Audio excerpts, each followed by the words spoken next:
Normally, IRAs don't go through probate. She's wondering why is the financial institution not handling over mom's IRA money to him. I guess I would have one guess. Mom didn't name beneficiary. Yeah, that would be it. Chrissy, we counsel married couples about this all the time, and when we're talking to a married couple, and in this situation, we talk to the wife, and we'll say, hey, surely you named your husband as a primary beneficiary.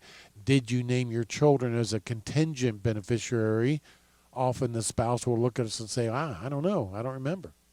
So it's Right. one of the things when we give them their homework to do, their action plan is to make sure that on their IRAs they have both a primary and a contingent beneficiary. Exactly.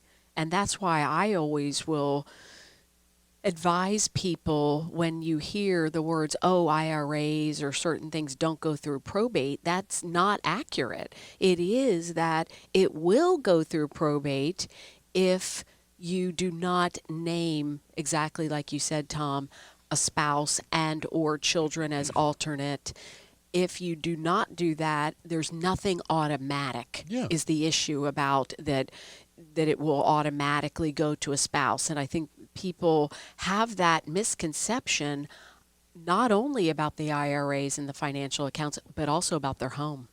Yeah, so this texter is wondering why the institution won't turn over mom's IRA money to the kids, and there really is only one reason, and that is mom failed to name the kids as a beneficiary, Exactly. and that means it's going to have to go through probate. So folks, for all your IRAs, life insurance, annuities, when you get to name a beneficiary, if you're a married couple, of course you're going to name your spouse as a primary, but make sure you name your children as the contingent beneficiaries of your IRAs, life insurance, and annuities.